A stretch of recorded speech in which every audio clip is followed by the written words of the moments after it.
I never imagined the person who would dismantle my life would be sitting across from me at Sunday dinner, smiling as if she had just won the lottery. My sister, Jessica, took another sip of wine, looked me directly in the eyes, and uttered the words that shattered everything. "I used your identity for a loan. $100,000. The room fell silent for precisely 3 seconds before my mother, Margaret, began to laugh. "What can you possibly do about it, Anna? You cannot even afford a lawyer." Jessica smirked, waiting for me to break. Instead, I retrieved my phone and typed 6 words to my team. "Initiate fraud investigation. Send units." Outside, I heard the first engine arrive. 3 weeks earlier, I was having coffee in my apartment when my phone buzzed. It was a bank alert. "Thank you for your recent loan approval. $100,000 has been deposited into the account ending in 7429. I stared at the screen, bewildered. I had not applied for any loan. My first assumption was identity theft by a random criminal, a common occurrence in my line of work. I immediately called the bank and explained there must have been a mistake. The customer service representative sounded concerned. After pulling up my account, she said, "Everything appears legitimate here, man. We have your application, your signature, your identification documents. It was all approved 4 days ago." My hands started to shake. Someone had stolen my identity. This was not merely an inconvenience. This was federal fraud. I requested she email me copies of everything. When the documents arrived an hour later, I felt sick. The signature was a near-perfect replica of mine. The identification was a driver's license with my name, but it featured someone else in professional attire that could pass for me from a distance. The application listed an address I recognized instantly, Jessica's apartment building. No, I thought, not her. We had our differences growing up. Mom always favored her despite Jessica's struggles with gambling and holding down jobs. But stealing my identity seemed inconceivable.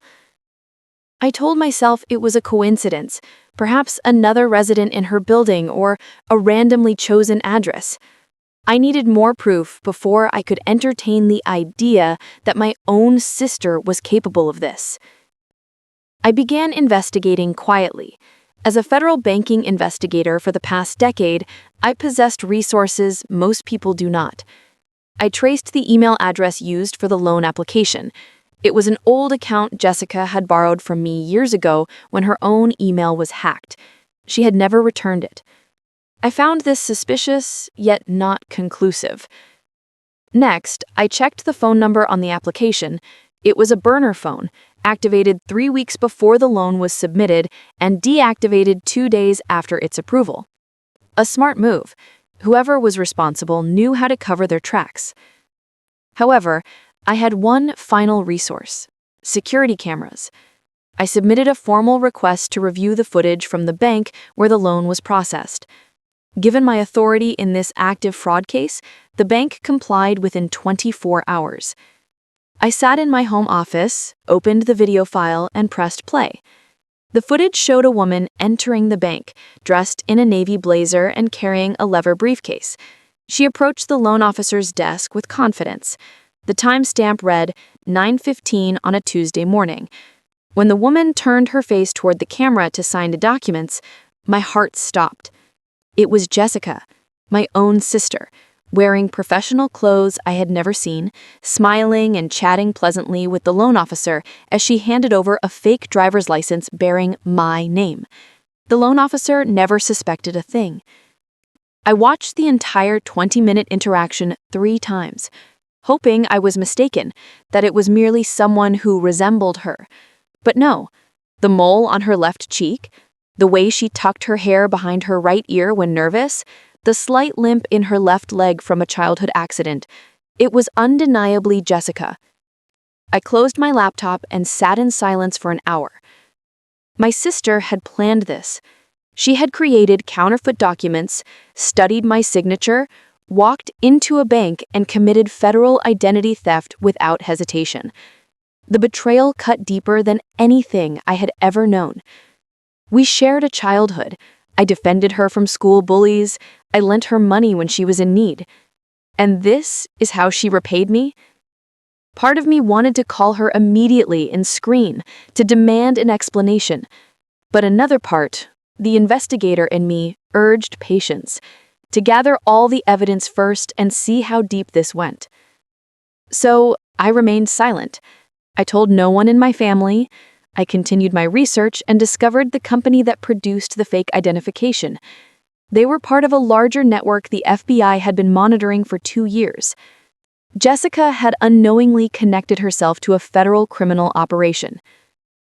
A week passed, then 2. I built my case meticulously, compiling every document, transaction, and piece of evidence that proved Jessica had stolen $100,000 using my name. I kept hoping she would come clean on her own, perhaps call me in tears, confessing to a terrible mistake, but she never did. Finally, I decided it was time to confront her, not over the phone, but face to face. I needed to see her reaction. I needed to understand why. So, when Mom invited me to send a dinner at her house, I accepted, knowing Jessica would be there. It was the perfect opportunity. I drove to my mother's house that Sunday afternoon with a folder of evidence on the passenger seat. My hands gripped the steering wheel tightly. I had rehearsed my words a dozen times. I thought that if I confronted her privately, we might resolve this within the family. She could return the money, apologize, and get help for whatever had driven her to this. I didn't want to ruin my sister's life. I simply wanted justice and my identity restored. When I pulled into the driveway, Jessica's new car was already parked there, a sleek silver sedan. I recognized the model. It cost around $30,000. My stomach churned. She had used my money to buy that car. I took a deep breath and walked inside. Mom greeted me at the door with a stiff hug. She always treated me differently than Jessica, colder, more distant. I never understood why. Jessica was in the kitchen, humming cheerfully while setting the table. She smiled when she saw me. "Hey, Anna, glad you could make it." Her voice was light and casual, as if nothing was wrong, as if she had not committed a federal crime using my name. We sat down for dinner, pot roast, mashed potatoes, green beans, Mom's usual Sunday meal. The conversation began normally. Mom talked about her garden. Jessica mentioned she was considering a vacation. I stayed quiet, pushing food around my plate, waiting for the right moment. Then Jessica looked at me and said something that made my blood run cold. "So, Anna, I have some exciting news. I came into some money recently. I'm finally getting my life together." She grinned. Mom nodded approvingly. "That's wonderful, dear. You deserve it after everything you've been through." That was my opening. I set down my fork. "Came into some money?" I asked carefully. "How, exactly?" Jessica's smile widened. She looked directly at me, and I saw something in her eyes I had never noticed before. Cruelty. "Let me just say I found a very reliable source." She laughed, and Mom joined in. My heart was pounding, but I kept my voice steady. "What source, Jessica?" She leaned back in her chair, completely relaxed. "You know what, Anna? I am tired of playing games. I used your identity for a loan. $100,000. Her words hung in the air like poison. I stared at her, waiting for a punchline, for her to say it was a joke, but she only smiled wider. Mom set down her wine glass, but she did not look surprised. She looked almost amused. I turned to her. "Mom, did you hear what she just said? She committed fraud. She stole my identity." Mom waved a dismissive hand. "Oh, Anna, do not be so dramatic. Jessica needed the money. You have a good job. You will be fine." I felt as if I had been slapped. "You knew about this?" Mom shrugged. "Jessica told me she was thinking about it a few months ago. I told her to do what she needed to do. You have always had everything so easy, Anna. Your sister deserves a chance too." "Everything easy?" I wanted to scream. I worked 2 jobs to pay for college. I studied every night while Jessica partied. I built my career from nothing. Yet in my mother's eyes, I was simply the fortunate one who should share everything I had, even if it meant letting my sister commit crimes in my name. Jessica watched me with that same cruel smile. "What are you going to do about it, Anna? Call the police?" She laughed. "You cannot even afford a lawyer on your salary." Mom joined in. "That's right. What can you really do? Take your sister to court? Destroy this family over money? I raised you better than that." I looked at both of them, my mother, my sister, the 2 people who were supposed to love me unconditionally, and all I saw was contempt. Jessica leaned forward, savoring my silence. "Want to know what I did with your money? I bought that beautiful car outside. $30,000, fully loaded. Then I took a trip to Las Vegas. Lost about $20,000 at the tables, but it was worth it. Best weekend of my life." She continued, "I bought a whole new wardrobe, designer clothes, $15,000 worth. Shoes, handbags, everything I always wanted but could never afford. And the rest? I paid off my gambling debts. I owed some people who were getting impatient. Your excellent credit score saved my life, sis." Every word felt like a knife.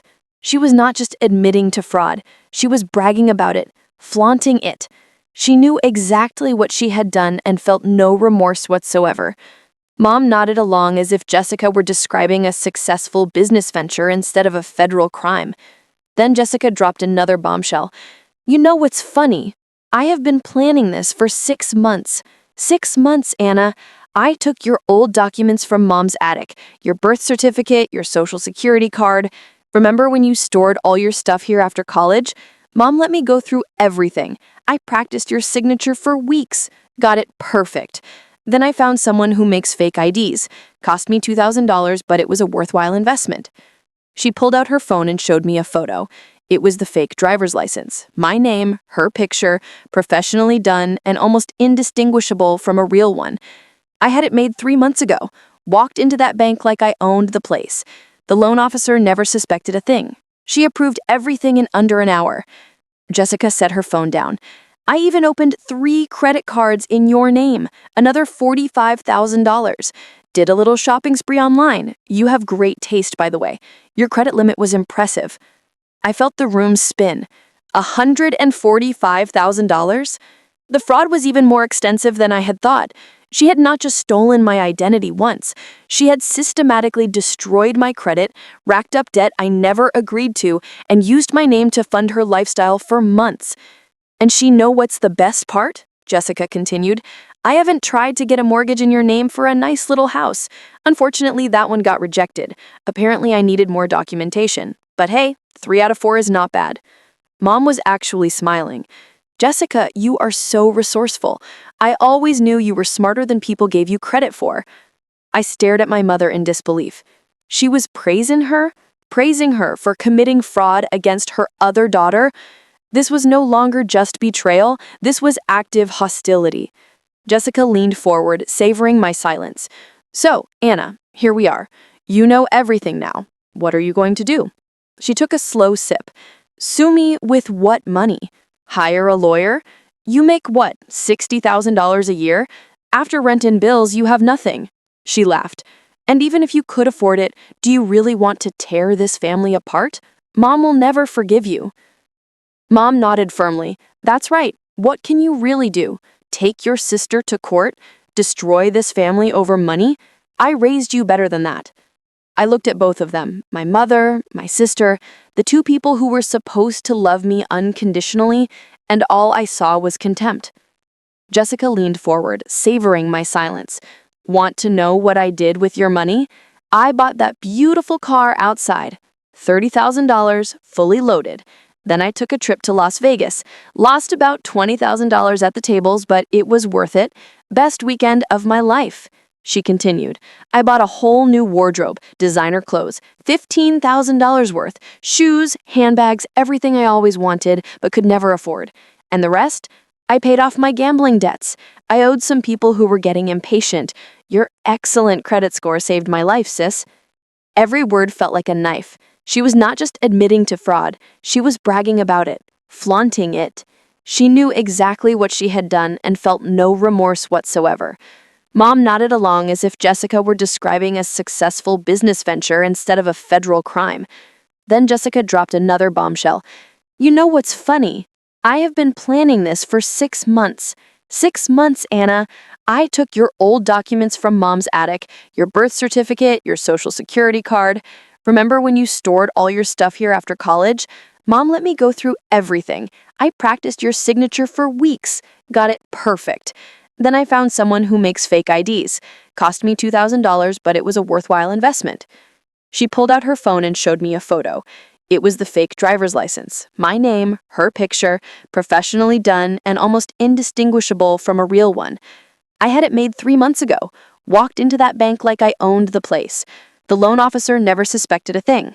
She approved everything in under an hour. Jessica set her phone down.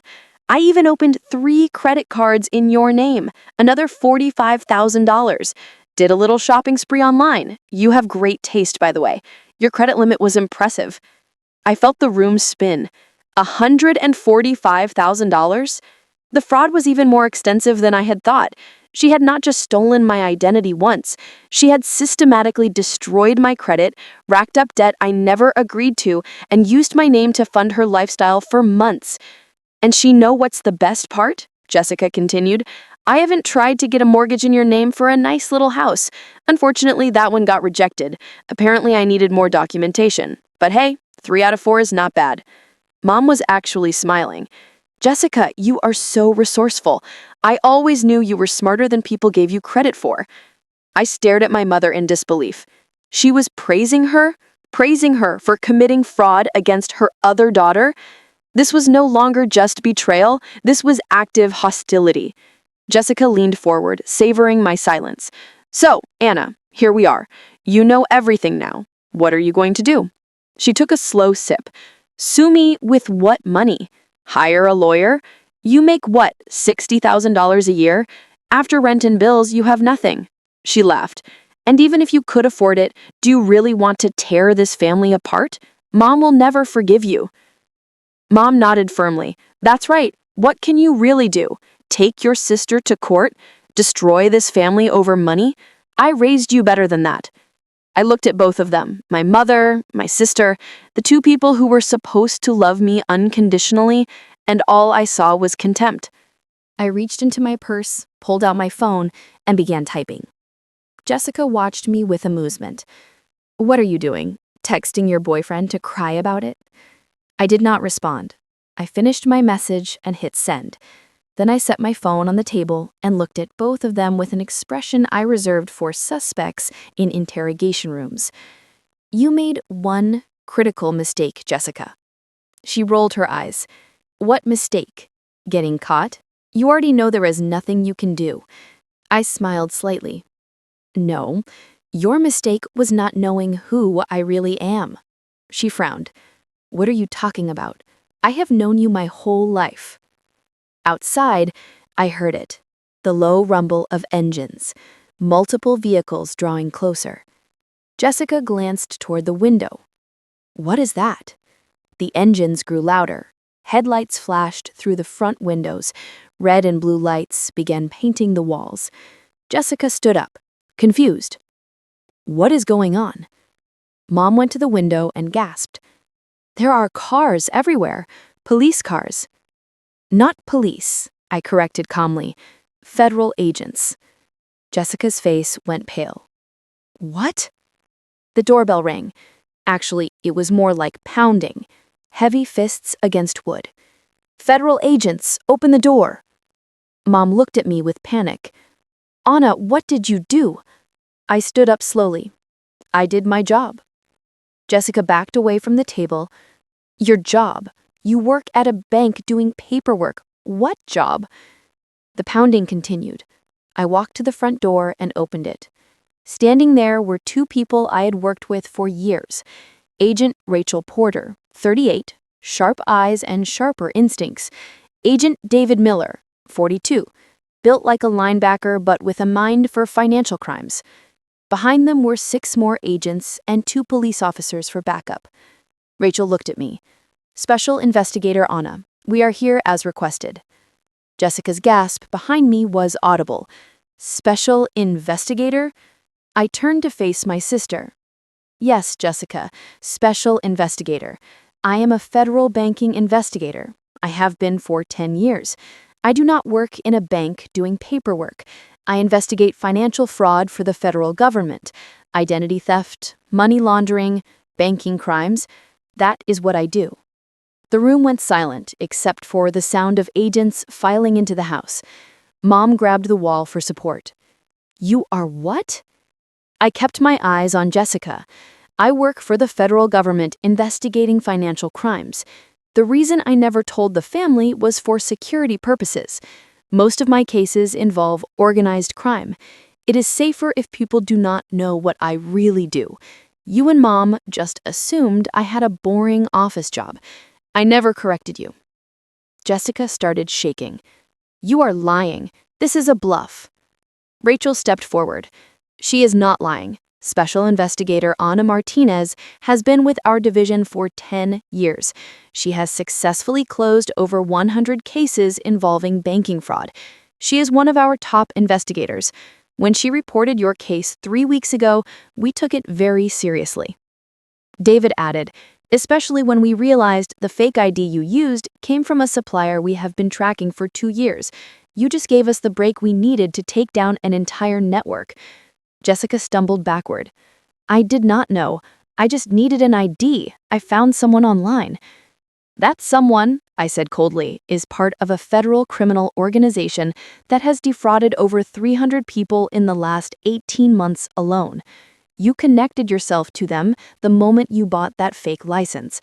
Now you are not just facing identity theft charges, you are facing conspiracy to commit fraud with a known criminal enterprise. Mom found her voice. Ana, you cannot do this. She is your sister. I looked at her. She committed a federal crime, Mom. I gave her 3 weeks to come clean, 3 weeks to confess, and maybe work something out. Instead, she bragged about it over dinner. She thought I was powerless. She was wrong.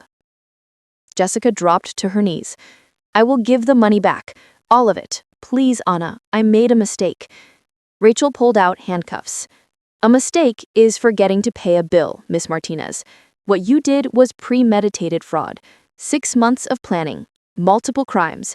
We found evidence of the 3 credit cards, the attempted mortgage fraud, and the fake identification. This is not a mistake. This is a pattern of criminal behavior. No. Jessica was crying now. Mom, do something. Mom rushed toward me. Ana, please think about the family. I will pay you back myself. We can handle this privately. I shook my head. This stopped being private the moment Jessica involved a federal criminal network. The people who made her fake ID are dangerous. They have hurt people, ruined lives. We have been trying to find them for 2 years. Jessica just handed them to us. David was on his phone, coordinating with other teams. Boss, we have confirmation. The address Jessica gave us for the ID maker checked out. Teams are moving in now. Multiple locations. This is going to be big. I nodded. Jessica, you just helped us take down an organization responsible for millions of dollars in fraud. Unfortunately for you, that does not erase your crimes, it just adds to them. Agent Rachel read Jessica her rights. You have the right to remain silent. Anything you say can and will be used against you in a court of law. Jessica was sobbing uncontrollably. This cannot be happening. This cannot be real. Mom grabbed my arm. How can you do this? She is your sister, your flesh and blood. I pulled my arm away gently, but firmly, and I am her sister. But when she decided to commit a federal crime using my identity, she stopped treating me like family. She treated me like a victim, like a tool, like someone whose life did not matter as long as she got what she wanted. What about me? Mom demanded. What about our family reputation? People will talk. I will be humiliated. I looked at her sadly. You chose to help her, Mom. You knew what she was planning and encouraged it. Right now, you are an accessory. If I wanted to, I could have you arrested too. Mom's face went white. You would not dare. I would not, I admitted, because despite everything, you are still my mother. But do not mistake my mercy for weakness. You made your choice. You chose Jessica over me, over right and wrong. You laughed when she told you what she did. You mocked me. So no, I will not have you arrested, but I will never forget this." Rachel and David escorted Jessica toward the door. She was still crying, begging, pleading. "Anna, please, I'm sorry. I'm so sorry. We can fix this." I did not respond. There was nothing left to say. She had made her choices. Now she had to face the consequences. As they put her in the back of the federal vehicle, Mom collapsed in a chair. "What have you done? What have you done to this family?" I picked up my purse. "I did not do this, Mom. Jessica did. And you helped her." "This is not on me. This is on both of you." I walked toward the door. Rachel touched my shoulder. "You okay?" I nodded. "I will be." She squeezed gently. "We will need your full statement tomorrow." "I know. Thank you for coming so quickly." She smiled slightly. "For you, always. You are family. Real family." I walked out of that house and did not look back. The next morning, my phone started ringing at 6 a.m. It was Mom. I declined the call. She called again and again. By the time I got to work, I had 15 missed calls and 30 text messages, all from her, all saying the same things. "How could you? You destroyed your sister. You are a terrible daughter. Answer me right now." I blocked her number and focused on work, but it did not stop there. By noon, my extended family had found out. Uncle William, Mom's younger brother, called. "Anna, what is going on? Your mother is hysterical. She said you had Jessica arrested." I explained calmly. Jessica committed federal identity theft fraud. She stole $145,000 using my name. I am a federal investigator. I did my job. He was silent for a moment. "But she is family. Family forgives." I closed my eyes. "Uncle William, if someone stole your identity, racked up massive debt in your name, and bragged about it, would you forgive them just because they are related to you?" He hesitated. "That is different." "How?" I asked. "How is it different?" He could not answer. The call ended awkwardly. Then Aunt Helen called. Then cousins I had not spoken to in years. All of them delivered the same message. "You are tearing the family apart. You should have handled this privately. You are being selfish." By the end of the day, I felt completely isolated. The people I thought were my family had turned against me, not because I had done something wrong, but because I refused to let someone get away with a crime just because we shared DNA. But the worst was yet to come. Rachel called me into her office the next morning. Her expression was serious. "We have a problem." I sat down. "What kind of problem?" She pulled up files on her computer. "When we arrested Jessica, we also raided the organization that made her fake ID. We hit 5 locations simultaneously, arrested 13 people, and seized over 2,000 fake documents. This is one of the biggest busts we have had in years." "That sounds like good news," I said. Rachel nodded. "It is, but there is a complication. The head of the organization got away, and now he's very unhappy." "Why?" "Because Jessica is in custody. If she cooperates and testifies, the entire network collapses. Everyone goes to prison for decades. So they want her to stay quiet." I felt a chill. "Are they threatening her?" Rachel shook her head. "Not her. You." She turned the monitor toward me. On the screen were photos. Photos of me leaving my apartment, walking to my car, getting coffee. They were taken from a distance with a long lens. At the bottom of each photo was a message. "Drop the case or you will regret it." My hands clenched.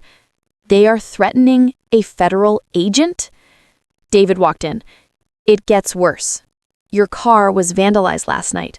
Someone keyed the entire driver's side, deep scratches. And this morning, a brick was thrown through your living room window. Security footage shows a person in a mask. We cannot identify them." I took a deep breath. "So, they are escalating."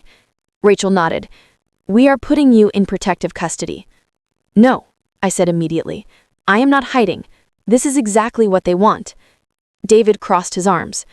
Anna, these people are dangerous. They have killed witnesses before. We cannot take chances. I will be careful, I promise, but I'm not backing down. If I hide, Jessica might think she can use this to her advantage.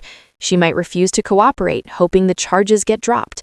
I need to stay visible, stay strong, and show her that I am not going anywhere. Rachel sighed. You're stubborn. It is one of your best and worst qualities. Over the next week, the threats continued. Anonymous text messages. You are making a mistake. Watch your back.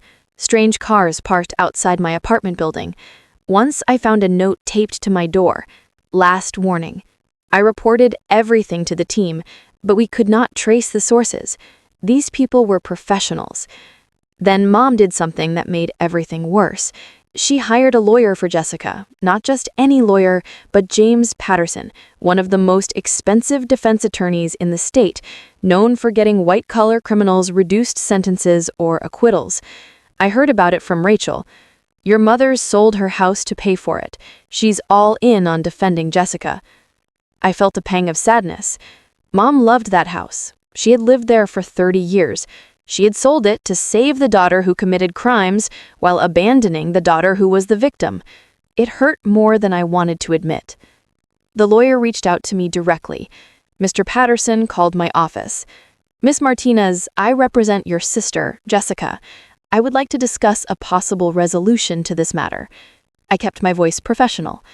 I am not dropping the charges, if that's what you're asking. He chuckled. I am simply suggesting that this situation might be a family misunderstanding rather than a criminal matter. Perhaps we can come to an agreement. There is no agreement, I said firmly. Your client committed federal fraud. The evidence is overwhelming. She will face trial. He sighed. That is unfortunate. I was hoping we could avoid destroying your family over this. My family was destroyed the moment Jessica decided to commit a crime using my identity. This conversation is over.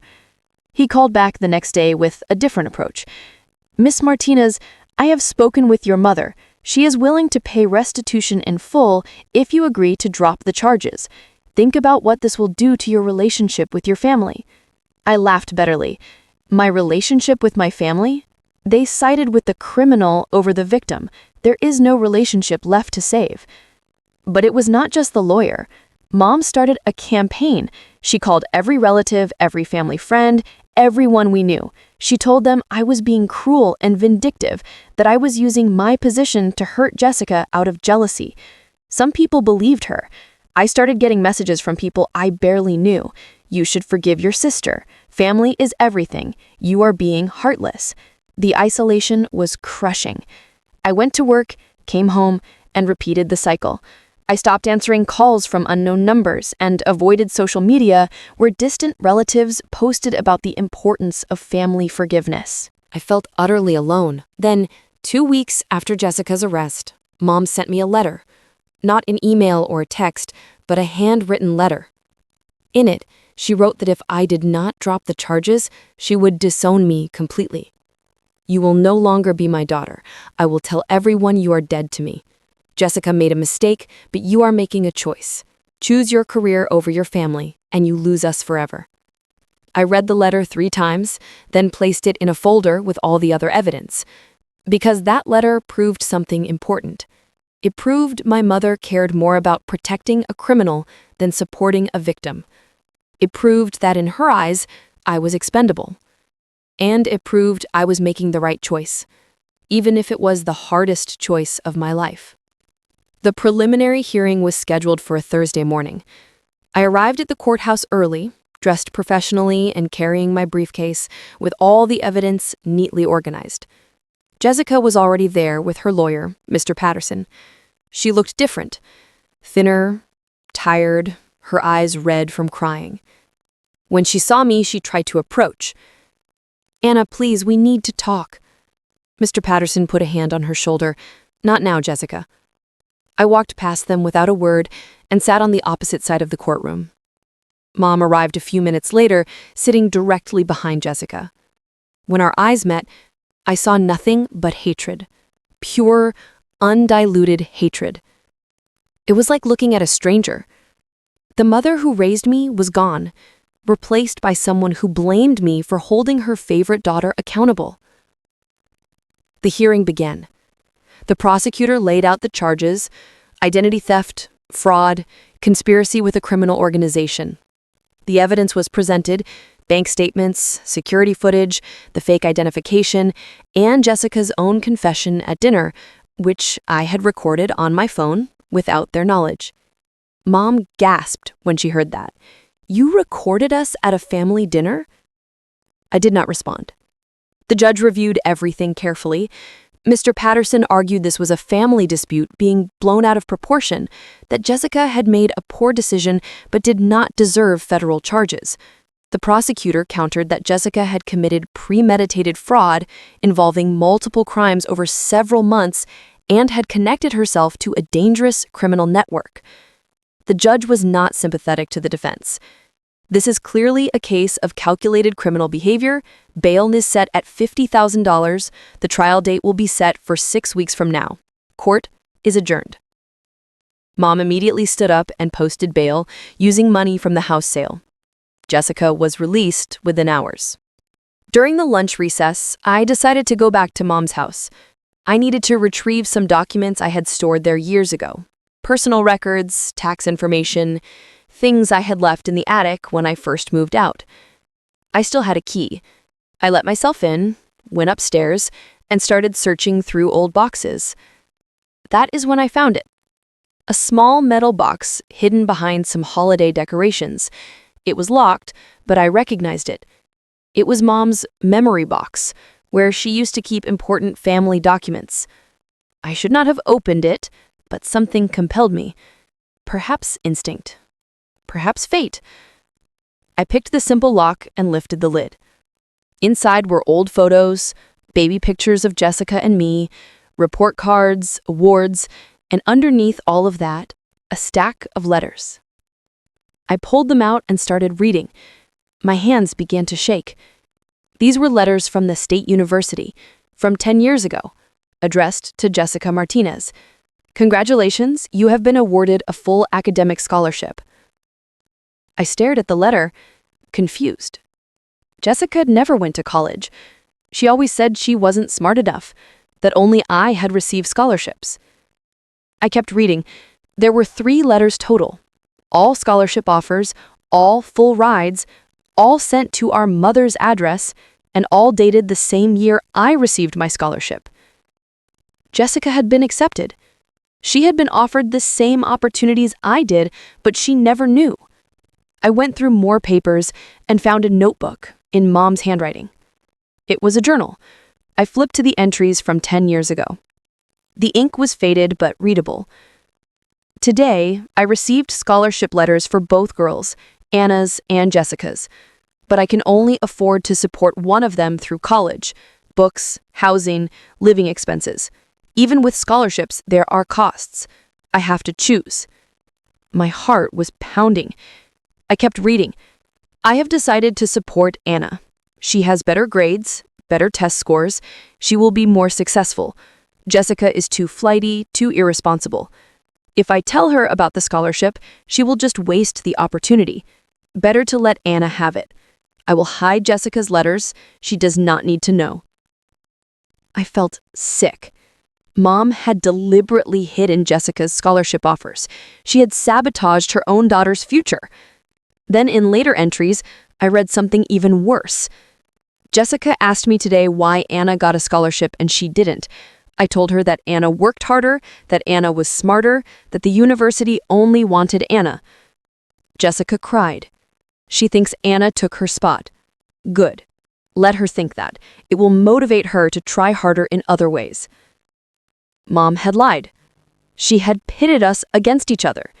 She made Jessica believe I had stolen opportunities from her, when in reality, Mom had stolen Jessica's opportunities and blamed me for it. For 10 years, Jessica had resented me for something I never did, for something Mom had orchestrated. I sat on the attic floor, surrounded by boxes and lies. and everything made sense. Jessica's bitterness, her jealousy, her willingness to hurt me, she genuinely believed I had taken everything from her, and Mom had encouraged that belief because it was easier than admitting what she had done.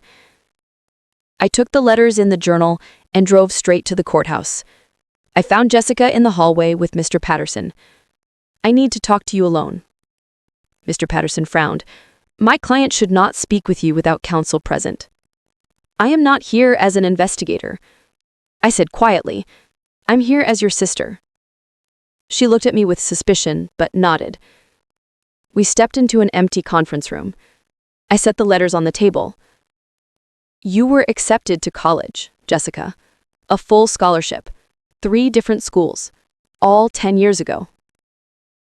She stared at the papers as if they might bite her.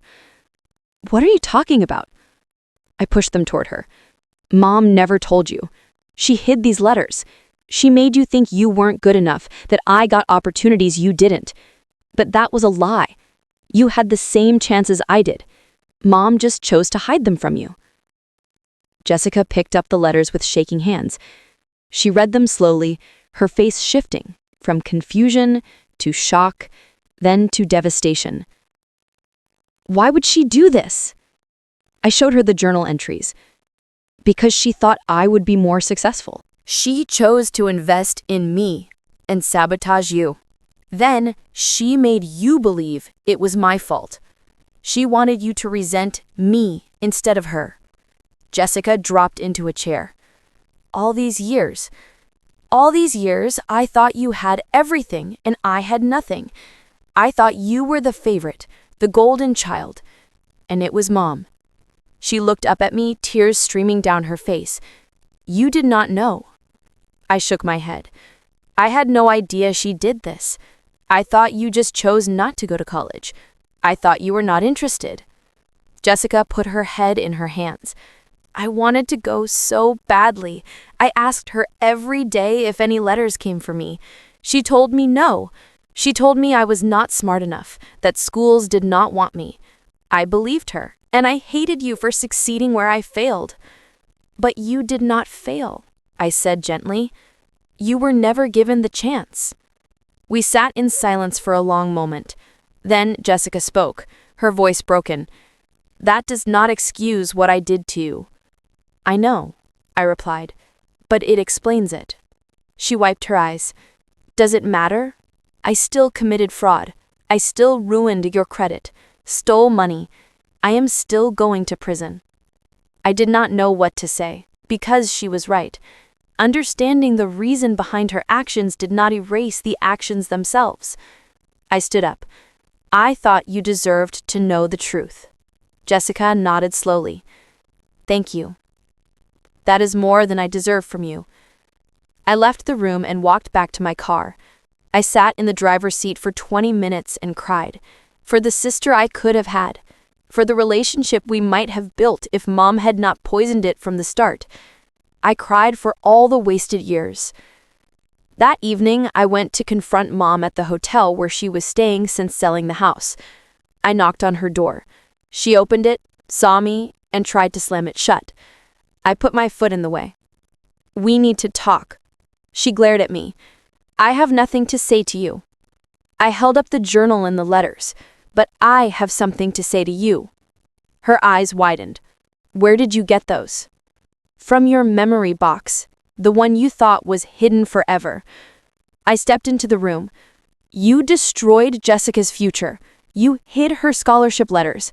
You lied to her, made her believe I took opportunities from her, and then you let her hate me for 10 years. Mom's face hardened. "I did what I thought was best. You were the better investment, and I was right. Look at you now, successful, independent. Jessica would have wasted that education."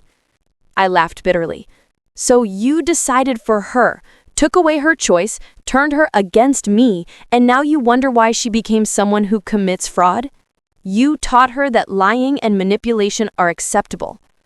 "That is not fair," Mom snapped. "I raised both of you. I did my best." "Your best was sabotaging one daughter to benefit the other.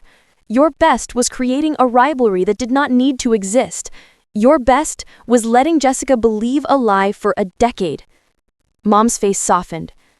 Jessica is going to prison. That is on you. No, I said firmly. That is on Jessica for making the choice to commit a crime, and it is on you for creating an environment where she felt justified in hurting me. But it is not on me. I am the victim here, not the villain. I turned to leave. Mom called after me. If you go through with this trial, I meant what I said in my letter. You are no longer my daughter. I stopped at the door, but did not turn around. Then I guess I never really was. I walked out and never went back. 3 weeks later, the trial began. The courtroom was packed. Federal fraud cases always drew attention, especially ones involving family. The prosecutor presented the evidence methodically. Every document, every transaction, every piece of proof that Jessica had committed deliberate, calculated fraud. The defense tried to paint Jessica as a troubled woman who made a desperate mistake. Mr. Patterson brought up her lack of education and her financial struggles, attempting to make the jury sympathize. My client was driven to this by circumstances beyond her control. She is not a career criminal. She is a woman who made one terrible decision out of desperation. The prosecutor countered. This was not one decision. This was 6 months of planning, multiple crimes, fake identity, 3 credit cards, and attempted mortgage fraud. And when confronted, she showed no remorse. She bragged about her crimes. That is not desperation, that is arrogance. I testified on the second day. I explained how I discovered the fraud, how I investigated, and how I gave Jessica 3 weeks to come clean before involving law enforcement. The defense tried to make me look vindictive. Is it true you recorded your family dinner without their knowledge? Yes, I replied calmly. As a federal investigator, when I have reasonable suspicion of a crime, I am authorized to gather evidence. I suspected Jessica would confess when confronted. I was correct. He frowned. And you felt no hesitation about having your own sister arrested? I felt tremendous hesitation, but my job is to uphold the law. Jessica committed federal crimes. If she were a stranger, you would not question my actions. The fact that she is my sister does not give her immunity from consequences. The jury listened carefully. Some seemed sympathetic to Jessica, others looked at her with disgust, especially when they heard the audio recording of her bragging about the fraud. The trial lasted 5 days. On the final day, the prosecutor brought in an expert from the FBI to explain the larger criminal network. Agent David Miller took the stand. He explained how the organization Jessica connected with had frauded over 300 people, creating fake documents for criminals, and how Jessica's arrest led to a massive bust that shut down operations in 4 states. Because of Miss Jessica Martinez's connection to this network, we were able to dismantle an organization responsible for over $8 million in fraud. However, this does not absolve her of her crimes. It simply illustrates the scope of what she became involved in. The defense had no good response to that. Finally, Jessica took the stand. Mr. Patterson coached her to appear remorseful. She cried, apologized, said she made terrible choices and regretted everything. But when the prosecutor cross-examined her, the truth came out. Miss Martinez, did you know that using someone else's identity to obtain a loan is a federal crime? Yes, she admitted quietly. And did you know that creating fake identity documents is also a federal crime? Yes. So you knowingly committed these crimes, correct? She hesitated. I was desperate. That is not what I asked. Did you knowingly commit these crimes? Yes, she finally said. And when you confessed to your sister at dinner, did you express any remorse? No, she whispered. In fact, you bragged about it, correct? The prosecutor played the audio recording again. Jessica's voice filled the courtroom. I used your identity for a loan, $100,000. What are you going to do about it? The jury's faces hardened. Jessica tried to explain. I didn't think she would actually press charges. She's my sister. I thought she would be angry but ultimately let it go. Family is supposed to protect each other. The prosecutor leaned forward. So you believed your family relationship gave you permission to commit federal crimes without consequences? She did not answer. The jury deliberated for 4 hours. When they returned, the verdict was clear: guilty on all counts: identity theft, fraud, conspiracy. Jessica collapsed in her chair. Mom, sitting in the gallery, screamed, "This is wrong! This is so wrong!" The judge banged her gavel. Order in the court. Sentencing was set for 2 weeks later. When that day came, the judge looked at Jessica with disappointment. "Miss Martinez, you had every opportunity to make different choices.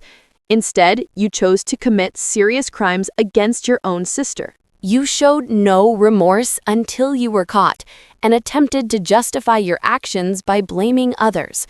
The court sentences you to 3 years in federal prison and full restitution of $145,000 to the victim." Jessica was led away in handcuffs, sobbing. Mom was crying in the gallery.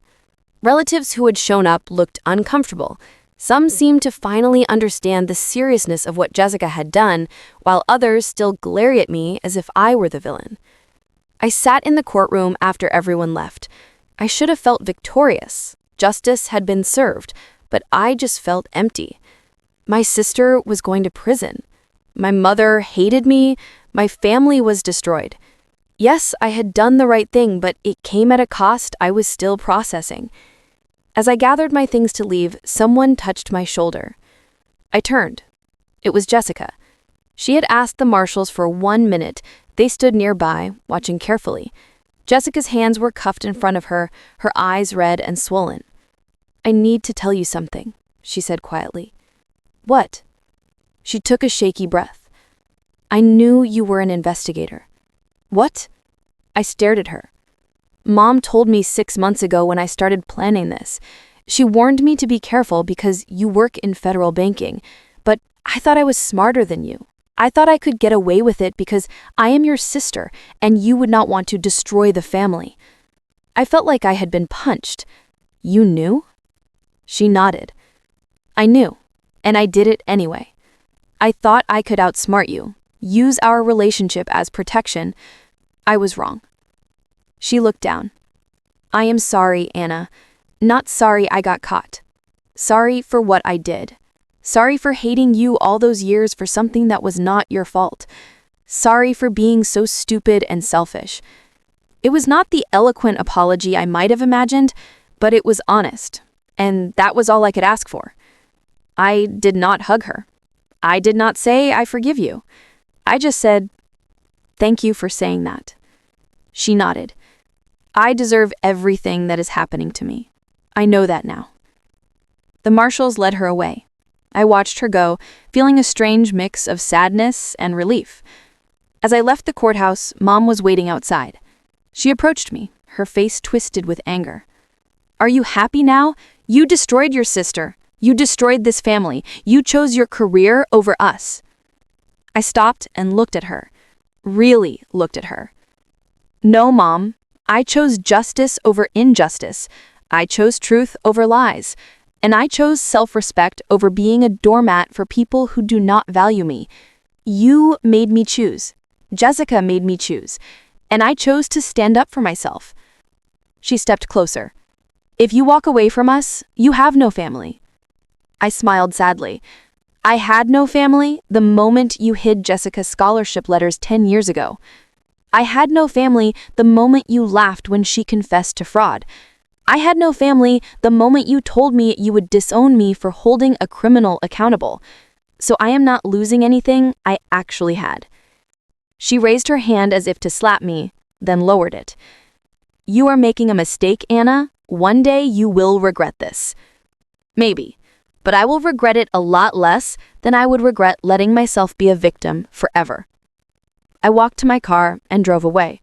Mom stood in the parking lot alone. 6 months passed. I moved to a different city for a job promotion. Senior investigator, more responsibility, better pay, a fresh start where no one knew about my family drama. I rented a small apartment with a view of the river, decorated it exactly how I wanted, with no compromises and no worries about what anyone else thought. The first few months were hard. I felt lonely and isolated. I had cut ties with most of my family, the ones who had sided with Mom and Jessica, but a few relatives reached out quietly. Aunt Helen, my mother's older sister, called an evening. "Anna, I need to apologize. I did not understand what really happened. Your mother told everyone her version, made you sound cruel. But I did some digging, talked to people. I know the truth now." I appreciated her honesty. "It's okay, Aunt Helen. People believe what they want to believe." She sighed. "No, it's not okay. You were the victim, and everyone treated you like the villain. That was wrong. I should have asked for your side of the story." "Better late than never," I said gently. She told me that Mom was struggling, living in a small apartment, working part-time, bitter and angry. "Jessica's in prison. You're gone. She has nothing left." "And whose fault is that? She made her choices." Aunt Helen did not argue.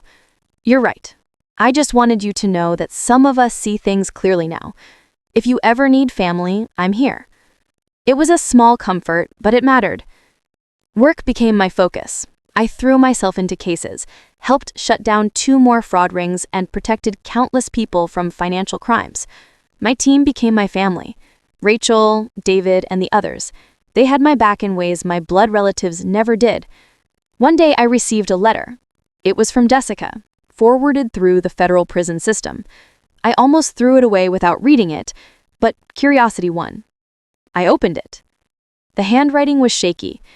"Dear Anna, I know I have no right to write to you, no right to ask for anything, but I wanted you to know that I have been working on myself in here. I got my GED.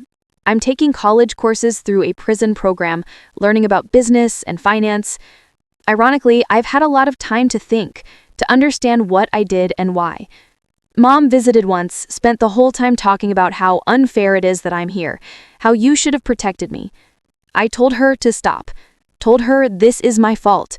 She got angry and left, hasn't been back since. I think she finally realized I'm not going to play the victim anymore." The letter went on. "I know you probably do not want to hear from me. Maybe you threw this away without reading. But if you are reading this, I want to say again that I am sorry. Not just for the fraud, for everything. For hating you, for blaming you, for wasting so many years being jealous of something that was not your fault. You deserved a better sister. I hope someday, maybe years from now, we can talk. Not to fix things, I know I broke them beyond repair, but just to talk. As 2 people who survived the same broken family." I set the letter down and stared out my window for a long time. Part of me wanted to write back immediately. Another part wanted to forget I ever received it. I compromised. I wrote a short response. "Jessica, I received your letter. I appreciate your honesty. I am not ready to have a relationship yet. Maybe someday. For now, focus on yourself. Get your education. Build a life you can be proud of. We both deserve better than what we grew up with. Take care. Anna." I mailed it the next day and felt lighter somehow, like a small piece of weight had lifted. 2 years after the trial, Jessica was released early for good behavior. She called me. I answered. We talked for 10 minutes. It was awkward, stilted, but it was a start. We agreed to meet for coffee. I drove to a small cafe in neutral territory. Neither of us lived in the city where it all happened anymore. Jessica arrived looking different, thinner, older. Her hair was shorter, her eyes were clearer. She sat down across from me. "Thank you for coming," she said quietly. I nodded. "How are you doing?" She told me about her life. She had a job at a nonprofit helping people with financial literacy, teaching them how to avoid debt, how to protect themselves from fraud. "The irony is not lost on me," she said with a sad smile. "I destroyed your finances and now I help people protect theirs. But it feels right. Like maybe I can do some good after all the bad." We talked for an hour. Not about the past, not about forgiveness, just about life. Our jobs, small things. It was not comfortable. We were not close. But it was civil. Human. When we said goodbye, she looked at me. I do not expect you to ever forgive me. What I did was unforgivable. But I want you to know that you were right about everything. You did the right thing. It took me a long time to see that, but you did. I do not know if I forgive you, I said honestly. But I do not hate you either. She nodded. That is more than I deserve. We went our separate ways. I did not know if we would meet again. Maybe we would, maybe we would not. But at least we had said what needed to be said. As for Mom, I never saw her again. I heard through Aunt Helen that she moved to another state, still bitter, still blaming me. Some people never change. And that is okay. I learned that I do not need her approval or her love to be whole. My life now is peaceful. I have friends, colleagues who respect me, work that fulfills me. I wake up every day knowing I did the right thing. Even when it was the hardest thing, I protected myself, I stood up for justice, I refused to be a victim just because someone shared my last name. The lessons I learned were painful but necessary. Family is not always who you were born to. Sometimes family is who chooses to stand with you when everything falls apart. Forgiveness is not required for healing. You can move forward without forgiving people who have not truly changed. And most importantly, doing the right thing is rarely the easy thing, but it is always worth it. I look back at that dinner where everything changed, Jessica bragging, Mom laughing, and I remember the cold clarity I felt when I sent that text, "Initiate fraud investigation." It was the moment I chose myself, chose justice, chose dignity over dysfunction, and I would make that same choice again. To anyone watching this who has ever been betrayed by family, I want you to know something. You are not obligated to protect people who hurt you. You are not required to forgive unrepentant abusers. You do not owe loyalty to people who show you none. It is okay to walk away. It is okay to choose yourself. It is okay to demand better. Justice is not cruel. Accountability is not betrayal. Standing up for yourself is not selfish. These are truths I wish I had known earlier, but I know them now, and I live by them every day. I am Anna. I am a senior federal banking investigator. I am a survivor, and I am finally free.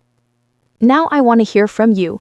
Have you ever had to choose between family loyalty and doing what is right? How did you handle it? What would you have done in my situation? Drop your thoughts in the comments below. If this story resonated with you, please hit that like button. It helps others find these stories and know they are not alone. Subscribe for more real-life stories about justice, accountability, and finding strength in impossible situations. Share this with someone who needs to hear that it's okay to stand up for themselves. Thank you for listening to my story. Thank you for understanding that sometimes the hardest choices are the right ones.